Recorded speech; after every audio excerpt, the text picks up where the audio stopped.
इसका जो प्रहसन किया वो हमारी केवल बहू ने किया, उसमें कोई सरकार का या कोई किसी सेना का कोई रोल नहीं है। और 19 जुलाई को ये शहीद हो गए। जब सहसा ये बोझ पड़े कि उसका पुत्र अब इस दुनिया में नहीं रहा, मुझे फक्र है कि मैं जो खो दिया वो वापस तो नहीं आएगा, लेकिन वो कायर नहीं थे, वीर थे और वीरों की तरह से अपने जीवन का बलिदान किए। 3 बार उनसे कहा कि ये कह दीजिए कि कीर्ति चक्र हमारे बेटे की बस्ट पे लगानी है, लेकिन वो कोई जवाब भी नहीं दे, लेके चले गए। यह मलाल मुझे ता कयामत और जिंदगी के अंतिम क्षण तक रहेगा। सेना के शहीद कैप्टन आयुष्मान जी के घर पे इस वक्त मैं मौजूद हूं और उनके पिताजी आज हम बातचीत करेंगे रवि प्रताप जी से।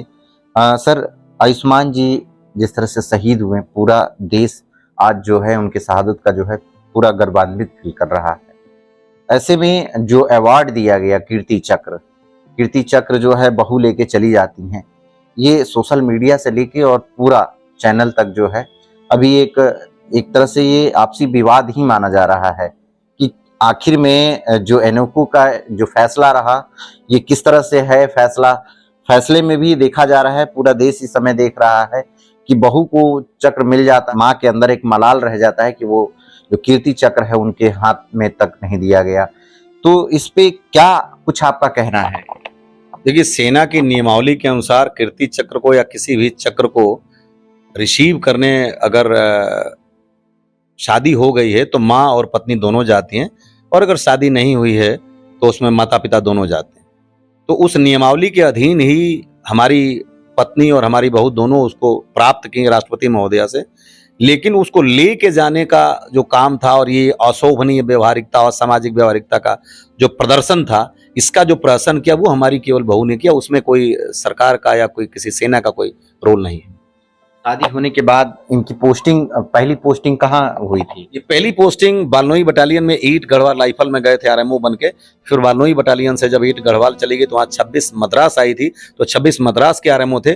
26 मद्रास के आरएमओ के बीच में ही जो लोग नीचे रहते हैं उनको फील्ड में जाने के लिए बोला जाता है। तो 3 महीने के लिए ये सेंट्रल ग्लेशियर के चंदन पोस्ट पे गए थे, जहाँ ये 26 पंजाब रेजिमेंट के आरएमओ बन के उस पर्टिकुलर पोस्ट पे गए थे। वहीं 19 जुलाई को ऊपर गए थे उस पर्टिकुलर पोस्ट पे, 9 जुलाई को और 19 जुलाई को ये शहीद हो गए। आपको इसका कैसे बताया गया? सेना ने कब आपको बताया कि शहीद हो गए? आधिकारिक तौर पे मुझे लगभग 11 बजे बताया गया कि आपके पुत्र अब इस दुनिया में नहीं रहे। मेरी बहू के थ्रू मुझे सुबह करीब 7 बजे ही ये सूचना मिल गई थी कि वहाँ आग लगा है, कुछ लोग जख्मी हैं, उसमें ये भी जख्मियों की लिस्ट में है।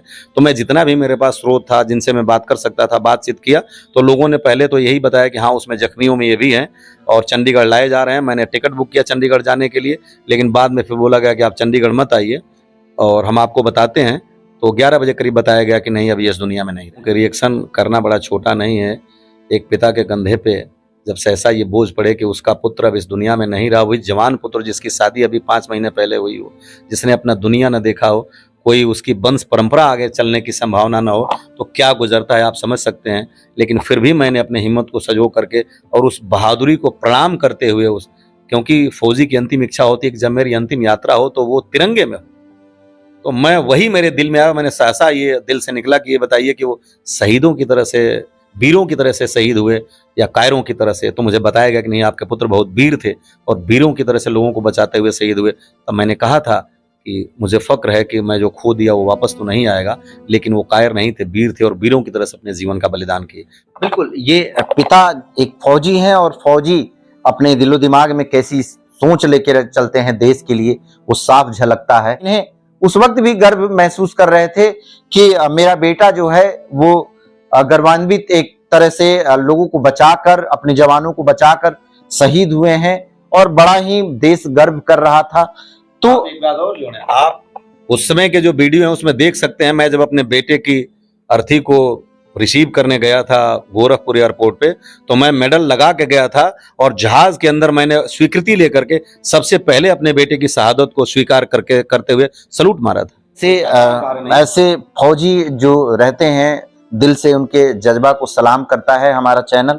और सबसे बड़ी बात यह है कि शहीद होने के बाद जो कीर्ति चक्र मिला, इस पिता को उस कीर्ति चक्र को देखने का भी अवसर प्राप्त नहीं हुआ।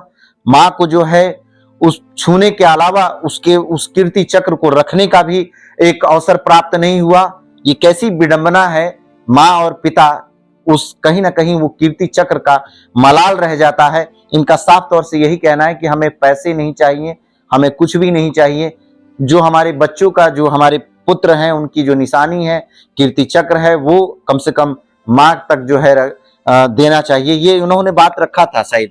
मैंने बिल्कुल प्रेसिडेंट हाउस में जब ये अलंकरण समारोह के बाद कीर्ति चक्र आया था, लेकर के मेरी बहू आई थी, तो मैंने 26 पंजाब रेजिमेंट के सीओ साहब के माध्यम से ये 3 बार उनसे कहा कि ये कह दीजिए कि कीर्ति चक्र हमारे बेटे की बस्ट पे लगानी है, दे दें और मैं सम्मान वापस कर दूंगा। क्योंकि जब वो आता तो मैं देखता भी, और हो सकता है कि अपने कलेजे से भी लगा करके अपने थोड़ी ठंडक महसूस करता, या मुझे गर्व महसूस होता, क्योंकि जिस जिज्ञासा और जिस तमन्ना और जिस उत्कंठा से मैंने सेना में भेजा था, और जिस बहादुरी के साथ मैंने ये कहा था कि वो वीर थे और वीरता की तरह से शहादत दी है, और जिस बहादुरी के साथ मैंने अपने इस प्रणाम करते हुए इस महान आत्मा को अंतिम सलूट दिया था, सबसे पहले जाके वहाँ तमाम आर्मी के ऑफिसर्स थे, प्रोटोकॉल को उनको सबको पीछे करते हुए मैंने पहला बोला कि सबसे पहले सलूट मैं करूंगा, और मैंने जाके सलूट किया था। जहाज के अंदर खुलते ही गोरखपुर में वो सारी तमन्नाएं मेरी धूल दूसरी होंगी। मैंने व्यक्तिगत रूप से भी कहा, लेकिन वो कोई जवाब भी नहीं दे, लेके चले गए। यह मलाल मुझे ता कयामत और जिंदगी के अंतिम क्षण तक रहेगा। कैप्टन आयुष्मान जी कुछ एक मैगजीन में लिखे थे, जो कि शब्द वो मैं चाहूंगा कि मेरे चैनल को बताएं। 2020 में जो फाइनल बैच होता है, 2020 में इनको कमीशन मिला था, तो 20 का है, तो निश्चित रूप से फाइनल बैच को सुविधा मिलती होगी। तो उस फाइनल बैच में इन्होंने लिखा था कि जीवन एक बार मिलता है जीने के लिए, लेकिन अगर एक बार में भी आप कुछ अच्छा कर गए तो एक बार जीने के लिए पर्याप्त है। इतनी बड़ी बात है। और ये जो एनोको का जो पॉलिसी है, इस पॉलिसी के लिए क्या कहेंगे? सरकार से कुछ अपना संदेश देंगे? बिल्कुल सरकार से संदेश देंगे कि मैं अकेला नहीं हूं, या देश में बहुत से लोग हैं जो इस पॉलिसी के कारण, जैसे अगर पॉलिसी होती कि हम संयुक्त रूप से उसके ग्राह्यता हैं, तो अगर 2 दिया जाता तो एक हमारे पास भी होता, तो ये बात ही नहीं उठी होती। पहनेगा तो कोई नहीं, ना मैं पहनूंगा, ना इनकी वाइफ पहनेंगी, वो रखा ही रहेगा। तो इनकी फोटो के साथ रखा रहता, उनको जहां दिल करेगा वहां रखे रहेंगे। तो ये कम से कम उस एनओके के प्रावधान में ऐसा होता, या जो आजकल के माता पिता जो रोड पे घूम रहे हैं, और जो लोगों के फोन हमारे पास तमाम आ गए कि हमारे पास तो कुछ भी नहीं बचा, जो फ्लैट भी बेटे के नाम से लिया था, हम को बोरोवर थे उसमें और हमने दिया पैसा और फ्लैट चला गया। तो इस तरह का ये एनओके सिस्टम जो बहुत पुराना है, इसमें बिल्कुल ये जब बायस्ड हमारा समाज होता था, पुरुष प्रधान समाज था, जब पत्नियों को दर्जा नहीं दिया जाता था, शायद तब का बना होगा, मुझे पूरी जानकारी नहीं है। तो इसमें निश्चित रूप से आप आज का जो भौतिक परिदृश्य है, वर्तमान का ये सिनेरियो बिल्कुल बदल चुका है, और इसके हिसाब से देखना चाहिए, और इसमें क्लास वाइज परिवर्तन होना चाहिए कि पुत्र हो तो कितना, कितने दिन शादी है तो कितना, कितनी लीगेसी है किसकी, कितना, कितने किसने अपनी डिपेंडेंसी छोड़ी है, और एक ऐसा हो जो कि समाज में सर्वग्राह्य हो, सर्वमान्य हो। मेरा ये मानना है। कहीं ना कहीं जो इंतजार है वो कब तक अब चलेगा, ये देखने वाली बात रहेगी। लखनऊ से कैमरा पर्सन सौरभ के साथ राजन सिंह, जेएमडी न्यूज के लिए।